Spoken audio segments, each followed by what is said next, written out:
बिस्मिल्लाहिर्रहमानिर्रहीम।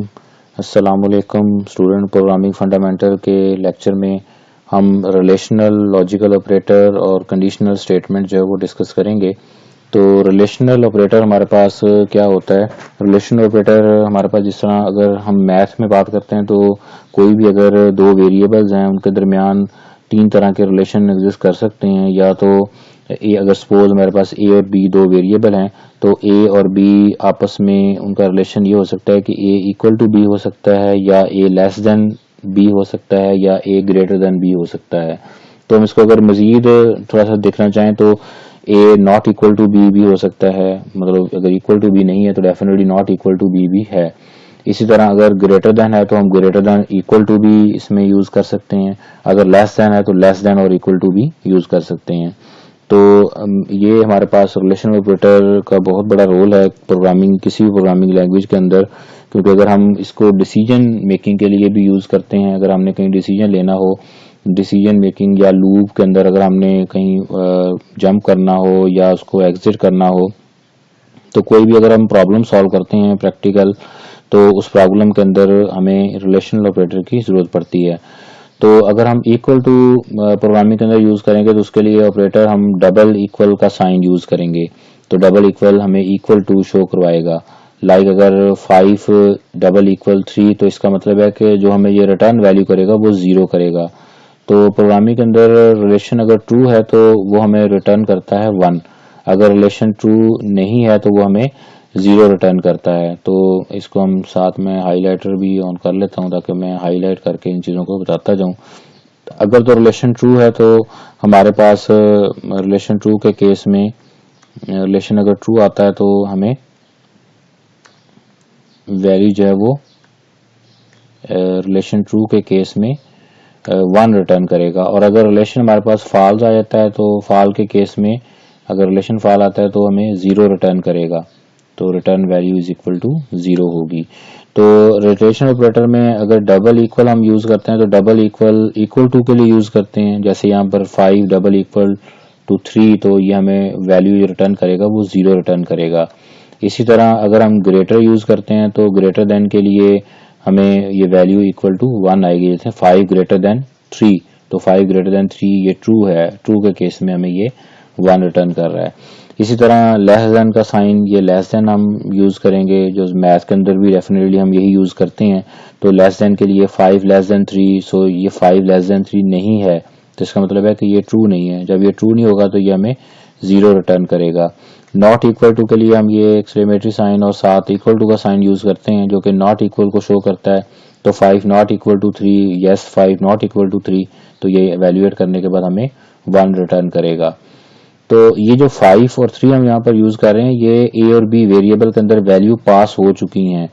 तो मैथ के अंदर भी हम यही काम करते हैं कि अगर हम कांस्टेंट लेते हैं तो कांस्टेंट तो डिसीजन ऑलरेडी हो चुका होता है, लेकिन प्रोग्रामिंग के अंदर हमें किसी प्रोसेस के बाद वैल्यू मिलनी होती है। तो हम प्रोसेस के बाद जो वैल्यू मिलती हैं उसको फिर हम इसमें यूज करते हैं। तो अगर ग्रेटर देन और इक्वल टू हो तो ग्रेटर देन के साथ हम इक्वल का साइन यूज करेंगे तो वो ग्रेटर देन और इक्वल टू कंसीडर होगा। इसी तरह लेस देन और इक्वल टू के लिए ये लेस देन और इक्वल टू का सिंबल आ जाएगा। तो 5 लेस देन और इक्वल टू 3 तो 5 लेस देन इक्वल टू 3 नहीं है तो ये 0 रिटर्न करेगा। इस तरह 5 greater than equal to 3, yes ये greater than, definitely greater than तो है, तो इसका मतलब है कि इसमें ग्रेटर देन और का साइन यूज हो रहा है। तो इस और का मतलब ये है कि या तो ग्रेटर हो या उसके इक्वल हो। तो ये इस वजह से दोनों में से अगर एक भी ट्रू होगा तो ये ट्रू कंसीडर होगा। अब लेस देन, अब देखें 5 लेस देन नहीं है और ये इक्वल टू भी नहीं है तो इसका मतलब ये दोनों ट्रू नहीं है, तब ये 0 रिटर्न करेगा। तो इसलिए ये और का भी कंसीडर इसमें आप कीजिएगा। तो ये आगे एक एग्जांपल दी हुई है कि इसमें हमारे पास वर्किंग शो करवाई गई है कि रिलेशनल ऑपरेटर वर्क कैसे करेंगे। तो प्रोग्रामिंग के अंदर हम इसको जस्ट ये देखें, ये प्रिंट एफ और इनपुट और आउटपुट हम पहले इससे पहले डिस्कस कर चुके हैं कि सी के अंदर जब इनपुट और आउटपुट लेनी है तो हम वेरिएबल का साथ फॉर्मेट स्पेसिफाई लाजमी करते हैं कि फॉर्मेट हमारे पास क्या होना चाहिए। तो यहाँ पर ए बी और सी तीन वेरिएबल लिए गए हैं तो इनको फिर आपस में ये रिलेशन जो है वो बताया गया कि रिलेशन क्या आएगा। देखें आप यहाँ पर ये नंबर डिस्प्ले करने के लिए है। ए की वैल्यू यहाँ पर जो हम लिखेंगे वो यहाँ पर डिस्प्ले होगी, इसी तरह बी की वैल्यू जो इधर लिख रहे हैं वो यहाँ पर डिस्प्ले होगी। तो इसको ऑर्डर वाइज लिखना होता है कि फॉर्मेट स्पेसिफाई ऑर्डर वाइज करना है। जहां पर हम उस वेरिएबल की वैल्यू डिस्प्ले करवाना चाह रहे हैं वहां उसका फॉर्मेट स्पेसिफाई करेंगे। तो यहाँ पर ए और बी, उसके बाद ए इक्वल टू बी, अब ये रिलेशनल ऑपरेटर यूज हो रहा है। तो ए इक्वल टू बी का मतलब है कि जब ए और बी आपस में इक्वल होंगे तो यहाँ पर आपको इसकी वैल्यू ये रिटर्न करेगा। तो इसी तरह जब ए इज इक्वल टू सी होगा तो यहाँ पर इसकी वैल्यू रिटर्न होगी, ए ग्रेटर देन बी होगा तो यहाँ पर इसकी वैल्यू रिटर्न होगी। तो इस तरह हम ये वैल्यू जो है वो रिटर्न करवा सकते हैं।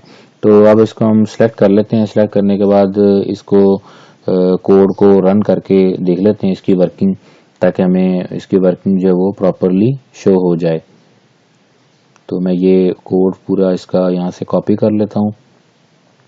कॉपी करने के बाद हम इसको कंपाइलर के अंदर पेस्ट करेंगे और उसको अंडरस्टैंड करेंगे। ये देखें, ये कोड मैंने एज इट इज़ यहाँ पर पेस्ट कर लिया है। तो अब इसको हम थोड़ा सा इसको जूम इन कर लेते हैं ताकि ये पूरा कोड शो हो जाए। तो ये देखें, ये इसमें हमारे पास जो रिलेशनल ऑपरेटर हैं उसके लिए कोई भी हेडर फाइल नहीं होती। तो जस्ट हम ये प्रिंट एफ जो यूज़ कर रहे हैं उसके लिए हमने स्टैंडर्ड io.h जो है वो डिक्लेयर की हुई है, और बाकी इसके अलावा ये हमने प्रोग्राम मेन स्टार्ट कर दी है। तो इसको अब हम रन करके देख लेते हैं कि ये क्या रिजल्ट देगा। तो इसको मैं ABC नाम दे देता हूँ जस्ट, और C कोड है तो इसलिए हम .c के नाम से इसको सेव कर लेते हैं। तो अब इसको चेक करते हैं कि इसका रिजल्ट क्या आएगा। तो ये मैं इसको जूम करके आपको दिखा देता हूँ। अगर हम इनको आपस में कंपेयर करें तो ये यहाँ पर हम इसको आपस में कंपेयर कर लेते हैं। देखें, ये printf is equal to, यहाँ पर डी हमारे पास ये फॉर्मेट स्पेसिफाई किया हुआ है। तो ये डी ए के लिए था, तो ए की वैल्यू 5 है, तो ये देखें ये 5 यहाँ डिस्प्ले होगी। जैसे मैंने अभी थोड़ी देर पहले बताया कि ये हमारे पास सी ए इक्वल टू बी रिलेशन को यहाँ पर रिजल्ट देगा। अब देखें 5 इक्वल टू 5 ये ट्रू है तो यहाँ 1 आ रहा है।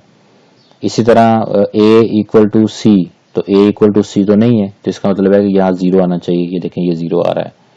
इसी तरह 5 ग्रेटर देन 5 ट्रू है, नहीं है 5 ग्रेटर देन 5, क्योंकि ये ग्रेटर नहीं है तो ये 0 रिटर्न करेगा। 5 ग्रेटर देन 10 ये भी 0 रिटर्न करेगा। लेस देन ये भी 5 लेस देन 10 ये ट्रू है तो ये 1 रिटर्न करेगा। 5 नॉट इक्वल टू 5 ये 0 रिटर्न करेगा। 5 नॉट इक्वल टू 10 ये 1 रिटर्न करेगा। इसी तरह ये ग्रेटर देन और लेस देन के लिए भी हमारे पास रिलेशन आ गया। तो ये सिंपल वर्क करता है। अगर आप इसको कंसिडर करना चाहें तो ये आप किसी भी एग्जाम्पल के ऊपर हम इसे अप्लाई करके देख सकते हैं। इसने आउटपुट यहाँ पर भी इसकी लिखी हुई थी, हमने इसको कंपाइलर में रन करके देख लिया है। इसके बाद हमारे पास आ जाता है लॉजिकल ऑपरेटर। अब लॉजिकल ऑपरेटर हमारे पास क्या होता है कि अगर हमने डिसीजन जो है वो दो आपके पास कंडीशन थी, अगर दोनों कंडीशन को हमने ये चेक करना हो कि आइदर ये ट्रू है और ये ट्रू है, या दोनों ट्रू हैं एट ए टाइम, या दोनों में से एक ट्रू है, तो ये लॉजिकल ऑपरेशंस होते हैं। तो लॉजिकल ऑपरेशन जो है वो प्योरली डिसीजन मेकिंग के लिए यूज होते हैं किसी भी प्रोग्रामिंग लैंग्वेज में। तो हम यहाँ सी लैंग्वेज यूज कर रहे हैं, तो मैं इसमें सी लैंग्वेज इसलिए यूज कर रहा हूँ प्रोग्रामिंग फंडामेंटल में कि ताकि मैटलैब सिंटैक्स की तरफ हम जा सकें, क्योंकि मैटलैब जो है वो मैथमेटिक्स वालों के लिए ज़्यादा इंपॉर्टेंट है। तो प्रोग्रामिंग, और वैसे भी जो सी लैंग्वेज है इसको हम मदर ऑफ ऑल लैंग्वेजेस भी कहते हैं, तो उसके लिए हमें सी का सिंटैक्स जो है वो ज़्यादा अच्छे तरीके से आना चाहिए ताकि हम मैटलैब के अंदर वही चीज़ें इंप्लीमेंट कर सकें। तो यहाँ पर डिसीजन मेकिंग के लिए हम लॉजिकल ऑपरेटर यूज करते हैं। तो डबल एंड अगर हम यूज करेंगे तो ये लॉजिकल एंड यूज होगा। तो लॉजिकल, अच्छा, एंड और ये हमारे पास दो इसमें आते हैं। एंड का मतलब ये होता है कि अगर आपने कोई दो एक्सप्रेशन जो है वो आपस में कंपेयर कर रहे हैं, तो अगर वो दोनों ट्रू होंगे तब रिजल्ट उसका ट्रू कंसीडर होगा। तो यहाँ पर लिखा हुआ है ट्रू ओनली इफ ऑल। तो मतलब ये कि हमारे पास अगर दो एक्सप्रेशन, जैसे ये देखें, if c is equal to 5 and d is equal to 2, then expression हमारे पास क्या आ जाएगा। अब देखें, अगर ये वाली वैल्यू भी ट्रू हो, c की वैल्यू आप कोई ना कोई वैल्यू इसमें पुट करें और c अगर इक्वल टू 5 आ जाता है, d इक्वल टू 2 आ जाता है, अगर ये दोनों ट्रू होंगी तो ये पूरा एक्सप्रेशन हमें ट्रू रिटर्न करेगा। अगर इसमें से एक भी फॉल हो जाती है तो ये 0 रिटर्न करेगा। तो ये हमारे पास लॉजिकल एंड ऑपरेटर जो है उसका वर्क होगा।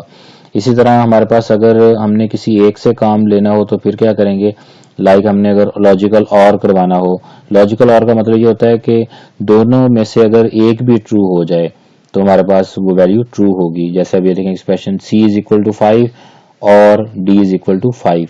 तो ये जो सिंबल्स हैं, ये सिंबल आप कैसे कोडिंग के अंदर लिखेंगे, ये अगर आप कीबोर्ड से जो हमारे पास बैक स्लैश आपको नजर आ रहा है ना, उसके साथ ऊपर ही एक साइन होगा ऐसे स्ट्रेट लाइन का, परपेंडिकुलर स्ट्रेट लाइन का, तो आप शिफ्ट के थ्रू अगर प्रेस करेंगे तो ये सिंबल हमारे पास आ जाएगा। तो इसी तरह अब ये डबल हमने लगाना है, तो डबल लगाएंगे तो ये लॉजिकल और कंसिडर होगा। तो जैसे अगर ये एक्सप्रेशन है c is equal to 5 logical और विद d ग्रेटर देन 5, तो d की वैल्यू हमारे पास 2 है, तो 2 ग्रेटर देन 5 है, डेफिनेटली है, तो ये रिटर्न 1 करेगा। इसमें से अगर दोनों फॉल्स होंगी तब ये 0 रिटर्न करेगा। कोई एक भी अगर ट्रू हो जाती है, देखें true only if either one operand is true, अगर एक भी ट्रू होता है तो ये ट्रू हो जाएगा। लॉजिकल एंड के अंदर ये था कि दोनों का ट्रू होना मस्ट है, लॉजिकल और के अंदर कोई एक ट्रू हो जाए तो हमारे पास रिजल्ट जो है वो 1 जनरेट हो जाएगा। इसके बाद नॉट ऑपरेटर है। नॉट ऑपरेटर ये है कि अगर एक्सप्रेशन ट्रू नहीं है तो वो नहीं के सिर्फ सूरत में 1 रिटर्न करेगा, ठीक है ना। तो इसका मतलब है कि अगर हमारे पास ट्रू हो जाएगी तो 0 रिटर्न करेगा। उसका उल्ट true only if operand is 0। अब देखें if c is equal to 5 expression क्या होगा, not equal to c is equal to 5। Not equal का मतलब है कि c की वैल्यू ऑफ 5 है तो 5 इक्वल टू 5 ये तो ट्रू था, तो इसका मतलब नॉट ने क्या कर दिया, उसको 0 रिटर्न कर दिया। तो मैं बार जगह ऐसी भी जरूरत पड़ जाती है कि जब हमारे पास कंडीशन जो है वो ट्रू ना हो तब हमने कोई काम लेना हो, तो फिर वहां पर हम नॉट ऑपरेटर जो है वो यूज करते हैं। तो आगे एग्जांपल में लॉजिकल ऑपरेटर की वर्किंग है उसको थोड़ा सा स्टडी कर लेते हैं। तो मैं इसी को कोड को कॉपी करता हूँ कंपाइलर के अंदर और हम इसको रन करके उसका रिजल्ट जो है वो वेरीफाई कर लेते हैं। तो कोडिंग के लिए सबसे इम्पोर्टेंट है कि आपको ड्राई रन करना आना चाहिए, मतलब जो चीज़ आप सोचेंगे वही चीज़ कोडिंग के अंदर इम्प्लीमेंट करनी होगी। तो इसका मतलब है कि अगर आप भी कंपाइलर की तरह थिंक करेंगे तो कोडिंग आसान हो जाएगी। तो मैंने अभी ये लॉजिकल जो ऑपरेटर थे उसका एक कोड है, उसको मैंने कंपाइलर के अंदर पेस्ट कर लिया है। अब मैं उसके में रन कर लेता हूँ। तो इसको भी मैं इसको एक्स वाई जी हम नाम दे देते हैं।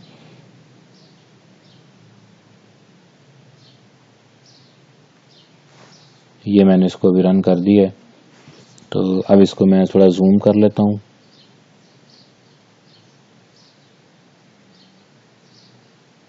तो ये अब हम कंपेयर कर लेते हैं। देखिए यहाँ पर a is equal to 5, b is equal to 5 and c is equal to 10, और उसके बाद ये result is equal to a equal to b and c greater than b। तो यहाँ पर अब इसका जो रिजल्ट है वो यहाँ पर हमने शो करवाया हुआ है। तो ये रिजल्ट देखें, इसमें a इक्वल टू b ये ट्रू है, डेफिनेटली ट्रू है। c greater than b, c greater than b true है। c हमारे पास कितना था 10 और b कितना था 5, यस दोनों ट्रू हैं। जब दोनों ट्रू हैं तो यहाँ पर रिजल्ट क्या होगा 1। तो ये देखें ये 1 यहाँ पर रिजल्ट आ गया। इसी तरह नेक्स्ट के अंदर क्या है कि a equal to b and c less than b। अब c क्या था 10 लेस देन 5 है, नो। इसका मतलब है कि ये ट्रू है बट ये ट्रू नहीं है, तो इसका रिजल्ट क्या आना चाहिए 0। ये देखें ये 0 आ गया। इसका मतलब है कि लॉजिकल एंड के अंदर दोनों कंडीशन का ट्रू होना जरूरी है। कोई एक भी अगर फॉल हो जाती है तो रिजल्ट 0 रिटर्न करेगा। इसी तरह लॉजिकल और के अंदर क्या होगा, ये देखें a equal to b, logical और c less than b। c कितना था 10 लेस देन 5, नहीं ये ट्रू नहीं है, लेकिन a equal to b true है। इसका मतलब एक ट्रू है एक फॉल है। तो अगर हम लॉजिकल और अप्लाई करते हैं तो इसका रिजल्ट 1 आना चाहिए। तो ये थर्ड में देखें ये 1 आ रहा है। इसी तरह अगर ये दोनों फॉल होंगी तब ये रिजल्ट देखें a not equal to b, इसका मतलब है कि ये ट्रू नहीं है, इसका रिजल्ट 0 होगा। c लेस देन c 10 है, 10 लेस देन 5 है, no. c less than 5 b नहीं है, इसका मतलब है कि ये भी ट्रू नहीं है ये भी ट्रू नहीं है, दोनों 0 होगी। लॉजिकल और अप्लाई करेंगे तो रिजल्ट 0 आएगा। ये देखें ये 0 आ गया। तो इसका मतलब है कि इस नॉट के लिए अब देखें हमने यहाँ पर रिजल्ट में not a not equal to b, a not equal to b ये ट्रू नहीं है, इसका मतलब इसका रिजल्ट 0 होना चाहिए। लेकिन जब नॉट इस पे अप्लाई करेंगे तो ये 1 देगा, तो यहाँ पर रिजल्ट 1 आना चाहिए। ये देखें ये 1 आ गया नॉट के लिए। तो इसी तरह ये इसने यहाँ पर मिस्टेक में यहाँ लिख दिया, यहाँ नॉट इक्वल टू आना चाहिए था, क्योंकि नॉट इक्वल टू के ऊपर ये लगा रहे हैं हम। तो इसके बाद नेक्स्ट में क्या है कि ये इक्वल टू के लिए, तो a इक्वल टू बी ये ट्रू है, लेकिन नॉट जब अप्लाई करेंगे तो वो जीरो देगा। ये देखें, ये जीरो उसने दे दिया। तो ये लॉजिकल ऑपरेटर है। तो ये लॉजिकल ऑपरेटर जो है वो प्योरली डिसीजन मेकिंग के लिए हम यूज़ करते हैं प्रोग्रामिंग लैंग्वेज के अंदर। तो अभी नेक्स्ट वीडियो में हम इसी का आगे पार्ट है कि हम इफ एल्स जो है उसको यूज़ करके देख लेंगे कि इफ एल्स जो है वो किस तरह वर्क करती है। जज़ाकल्लाह।